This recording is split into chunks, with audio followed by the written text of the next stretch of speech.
አንዷለም ጎሳ በቀነኒ ሞት እየነገደ ነው፣ እየሸቀለባት ነው። በህይወት እያለች የሚጠቀምባት ነበረ፣ ገሏትም እየተጠቀመባት ነው። አሁን ማነብላችሁ ፍርድ ቤት አንዷለም ጎሳን ከተጠርጣሪነት ነፃ ሲያደርገው የወጣ ወረቀት ነው። የፍርድ ቤት ወረቀት ማለት ነው። ሟች እና ተጠርጣሪ፣ ሟች ማለት ቀነኒ ነች፣ ተጠርጣሪ ማለት አንዷለም ነው።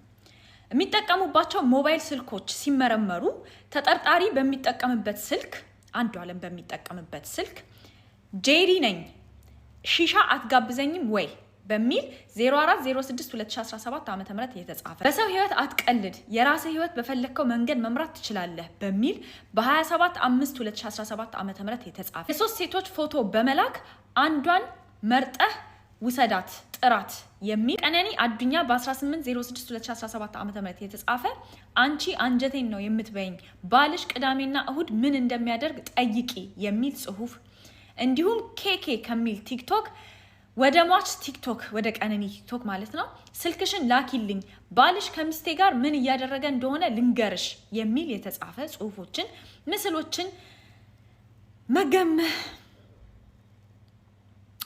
መገኘታቸውን የሚያስረዱ የሰነድ ማስረጃዎች ናቸው። እዚህ የፍርድ ቤት ወረቀት ላይ ባይ ዘ ዌይ ማንነቱ ያልታወቀ ደም የማን ደም እንደሆነ የማይታወቅ ደም ከቀነኒ ደም ጋር የተገኘ አለ። ኢንቨስቲጌሽን ሲያደርጉ ያገኙትን ደም ማንነት እንኳን ሳያረጋግጡ ነው ተጠርጣሪውን የለቀቁት፣ አንዷለምን የለቀቁት። አንዷለም አሁን ዘፈን ለቋል።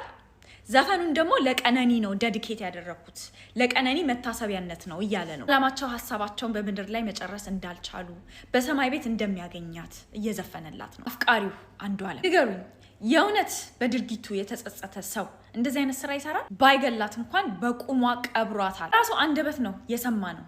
ጭንቀት ላይ እንደነበረች፣ ከባድ ሀዘን ላይ እንደነበረች፣ ከባድ ብቸኝነት ላይ እንደነበረች ሊንከባከባትና ሊያፈቅራት ሲገባ ሲሰድባት ነበር የነበረው፣ ሲደበድባት ነበር የነበረው፣ ሲያንቃት ነበር የነበረው፣ እገልሻለሁ እያለ ሲያስፈራራት ነበር የነበረው። ሽጉጥ ተኩሶባታል። ቁጥር ስፍር ከሌላቸው ሴቶች ጋር ማቅጦባታል ኮንቲኒየስሊ። ታዲያ ይሄ ሰው ለቀነኒ ዘፈን ዴዲኬት ማድረግ መታሰቢያ ማድረግ ነበረበት? ለቀነኒ በአጠቃላይ ዘፈን መስፈን ነበረበት ወይ? ያክል ጊዜ ይመታት እንደነበረ፣ ለምን ይመታት እንደነበረ፣ እንዴት ይደበድባት እንደነበረ፣ እንዴት ቅስሟን የሚሰብሩ ንግግሮችን ይናገራት እንደነበረ፣ እንዴት ኮንቲኒየስሊ በላዩ ላይ ሴቶችን እንደሚደርብባት በስነ ስርዓት በግልጽ ሳይናገር ቁጭት፣ ሰው እኮ ቁጭት እንኳን ይቆጫል።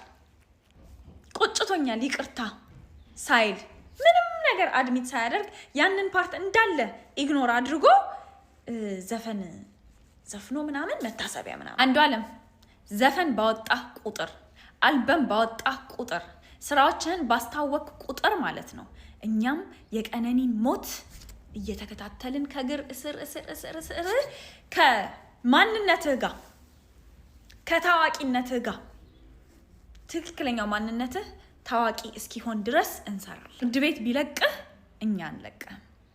የቀነኒ ደም አይለቅህም። እጅህ ላይ ደም አለ፣ የፈለገ ብትታጠብ የማይነጻ። ለነገሩ ለመታጠብም እየሞከርክ አይደለም። ታዋቂ መሆን ነው አይደለም የምትፈልገው? ምንም ችግር የለውም፣ እናግዛሃለን። በዓለም ዙሪያ እንድትታወቅ እናደርጋለን። ታሪክህን በእንግሊዝኛ እንተርክልሃለን። ምንም እንዳታስብ። ሌላ የአንዷለምንና የአብርሃምን ኬዝ፣ የቤዛንና የቀነኒ ኬዝ ጎን ለጎን አድርጋችሁ ማለት ነው የዘር ጉዳይ ልታደርጉት እየሞከራችሁ ያላችሁ ሰዎች አላችሁ። ቀነኒንና የቤዛን ኬዝ ምን እንደሚያለያያቸው፣ ምን እንደሚያመሳስላቸው እኛ እዛ ቦታ ላይ የት እንደነበር ምናምን ኤክስፕሌን የሚያደርግ ቪዲዮ ልሰራ ነበር፣ ግን አያስፈልግም። ተጠቂንና ተጠቂን ማፎካከር አያስፈልግም። እናንተን ለማሳመን ይሄ የዘር ጉዳይ እንዳልሆነ ለማሳወቅ የቀነኒ ዘር በቂ ነው። ቀነኒም ኦሮሞ ነች፣ አንዷለም ብቻ አይደለም ኦሮሞ። እናንተስ እንደዚህ የምታወሩ ሰዎች የቀነኒ ኦሮሞነት አይታያችሁም? ወንድ ብቻ ነው ኦሮሞ ለእናንተ? አንላቅ። ቀነኒ አዱኛ በዘፋኝ አንዷለም ጎሳ ተደብድባ የሞት ምክንያቷ እንዳይረጋገጥ በተደረገበት ሁኔታ ሞታ ተገኘች። ሕፃን ሄቨን በአከራዩዋ በአሰቃቂ ሁኔታ ተደፍራ ተገደለች። ሊዛ ስልክ ልታሰራ ወጥታ በሁለት ጤነኛ ወጣቶች በድንጋይ ተደብድባ ተደፍራ ሞተች። ሕፃን ሲምቦ በአሰቃቂ ሁኔታ ተደፍራ ተሰቅላ ተገደለች። ኢክራም በአሰቃቂ ሁኔታ አንገቷ ተቆርጦ ተገደለች። አዳነች ኩምሳ የፍቅር ጥያቄ እምቢ አልሽ በሚል በአሰቃቂ ሁኔታ ተገደለች። ሙያይነሽ ተሾመ ሰላይነሽ ተብላ ተደፍራ በጥይት ተረሸነች። ትህትና አለኸኝ ሰላይነሽ ተብላ ተደፍራ በጥይት ተረሸነች። መልካም ታዴ ሰላይነሽ ተብላ ተደፍራ በጥይት ተረሸነች። የ14 ዓመቷ የጋምቤላ ሕፃን ሁለቴ ተደፍረሻል ፈቅደሻል የሚል ፍርድ ተሰጣት። ወይንሸት ወዳጅ የፋሲካ ዕለት ተደፍራ ተገደለች። ማህሌት ማሩ በደህንነት አባል ተደፍራ ተገደለች። ቦኒ ሶሻል ሚዲያ ላይ በደረሰባት ጥቃት ራሷን አጠፋች። ዓለምቱ ጸጋው በአንድ ልጇ አባት በአሰቃቂ ሁኔታ ተገደለች። የ1ኛ ዓመት የመቀሌ ዩኒቨርሲቲ ተማሪ የነበረችው ቢታኒ ገብረስላሴ በጓደኞቿ ተገደለች። የ19 ዓመቷ የቴኳንዶ የወርቅ ሜዳሊያ አሸናፊ በፍቅረኛዋ ተገደለች። ቤተልሔም አዲስ ስራ ቦታዋ አገልግሎት እየሰጠች ተገደለች። የወሲብን ጥቃት እንደ ጦር መሳሪያነት ይጠቀሙበታል።